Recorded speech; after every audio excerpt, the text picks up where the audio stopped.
primeiro no Brasil? Foi o futebol ou foi o violão? Afinal, o Brasil é o país do futebol ou o país do violão? Quer saber melhor? É só me acompanhar, é só me seguir. Eu vou explicar isso daqui a pouco. Só que antes, se inscreve no canal e dá o like. Aquele protocolo normal do YouTube. Então vamos lá.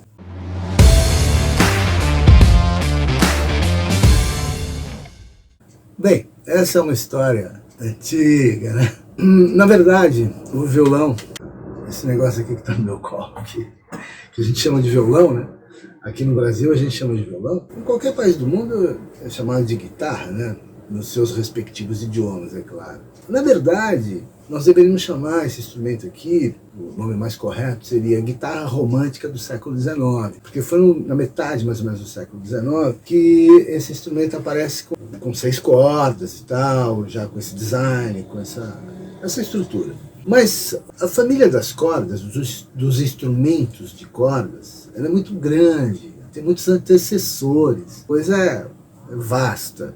Então, desde as guitarras lá medievais, né, depois a guitarra renascentista, a guitarra barroca e tal, até chegar na guitarra dos nossos dias. Aqui no Brasil a gente chama ele de violão, na verdade o nome é guitarra, assim como a guitarra elétrica, né? No Brasil a gente fala violão e guitarra, mas na verdade deveríamos chamar tudo de guitarra, assim como faz os norte-americanos e outros países, todo mundo chama de guitarra, né? Quando eu disse, quem é mais antigo no Brasil, o violão ou o futebol? O Brasil é o país do violão ou o país do futebol?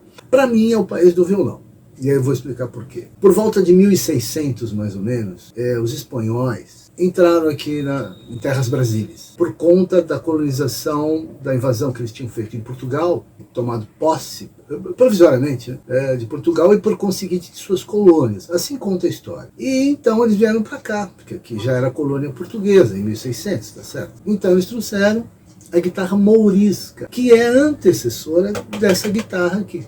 Porque quem trouxe esses instrumentos de corda, segundo a história, ali na região da Península Ibérica, ali na região da Europa e tal, né? Quem trouxe a guitarra mourisca, introduziu a guitarra mourisca lá na região europeia e tal, né? Foram os mouros por volta do século VII, VIII, e deu origem, né? Depois, mais tarde, a outros instrumentos de corda, inclusive o próprio violão aqui.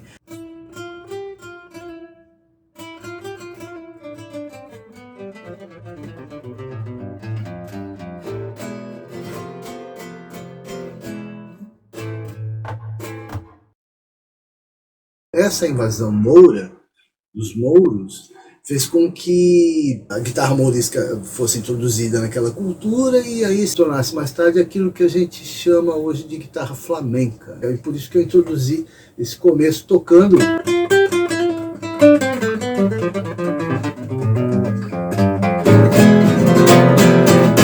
Porque esse é um estilo meio flamenco de tocar, né? Obviamente que não é só isso, mas esse é só uma ilustração. Eles usam modo frígio, etc. E tal. A saber, isso é um outro assunto. Poderemos voltar nisso depois. É interessante saber, né, essa chegada, né, da guitarra mourisca em 1600 em terras brasílias. E o futebol, por que eu questionei o futebol? Porque sempre falam que o Brasil é o país do futebol. E ele chegou no Brasil por volta do século XIX. A guitarra mourisca, aqui, os antecessores do violão, já estava aqui desde 1600. Né? Segundo conta a história, segundo os registros aí. Então, acontece que, para mim, o Brasil é o país do violão. E tem mais uma coisa interessantíssima que não se fala, mas eu sou testemunho ocular disso, até porque eu estou com a mão na massa há mais de 40 anos dando aula, né? A minha convivência com o violão e com a guitarra é desde criança, né? Desde garoto. Então, como eu convivi muito com o violão, tive um período da minha vida que eu só me dediquei ao violão erudito, parei com a guitarra elétrica, que eu venho do rock, né? Lá na década de 70, me dediquei ao violão erudito, depois voltei para a guitarra e tal, quando eu comecei a dar aula, em 1981 e tal. Mas uma coisa que eu sou testemunho ocular, porque eu presenciei isso muito, é que os violonistas brasileiros são os violonistas de nível mundial. Eles estão no mesmo nível de qualquer violonista, dos maiores violonistas do mundo. Alguns dos violonistas brasileiros, inclusive, pouco viveram aqui no Brasil, porque a carreira deles é totalmente internacional, né? Eu tive a sorte de estudar, por exemplo, fui colega de estudo do Celso Machado, por exemplo, que é considerado um dos maiores violonistas do mundo, né? Irmão do Filó Machado. Eu era colega de estudo, porque estudávamos com o mesmo mestre, né? Lá na década de 70, só por volta de 1974, 75, que é um grande violonista, né? E outros tantos, né? E Amando Costa, por exemplo, esse é mais jovem, esse chegou depois, né? Nessa época, acho que não tinha nem nascido ainda, se tinha nascido era criança ainda, né? O que acontece é que o Brasil é um grande exportador de grandes violonistas, top, mundial. Não vejo na mídia esse comentário, não vejo ninguém falando isso, nem mesmo os violonistas, nem mesmo os músicos falam isso, né? E eu já venho observando isso há décadas, né? Exatamente por ter estudado violão erudito durante anos. Quando você põe a mão na massa, né, como se diz na gíria, é aí que você conhece o negócio, né? Então fica muito difícil falar de fora. Então eu sou adepto da teoria de que todo mundo tem que tocar, aprender algum instrumento musical, seja qual for. Por quê? Para poder entender um mínimo de música e saber quem é quem na música. Porque quando o sujeito é leigo, quando eu era leigo, quando eu era criança, eu achava o máximo sujeitos que nem músico não eram. Depois que eu me tornei músico, eu falei, meu Deus. Mas o público leigo, naturalmente, pode idolatrar um sujeito que nem músico não é. O mínimo que ele faz já é muito para o público leigo. Então essa é uma questão difícil de resolver. É uma polêmica que cria uma distância enorme entre os músicos e o público. Eu estou falando do músico agora, não estou falando de cantor, não estou falando de artista, né? E outra coisa que sempre me incomodou, essa coisa de falar que o cantor é o artista e o músico é músico, que acompanha o artista. Escuta, artistas todos são. Se é para falar que música é arte, que para mim música não é arte, música é ciência, mas se é para falar que música é arte, todos são artistas, porque todos praticam música. Não interessa se é cantor, se não é cantor. Agora, eu não tenho culpa que o público só gosta do cantor, não gosta de músico, não gosta de quem toca, de quem acompanha.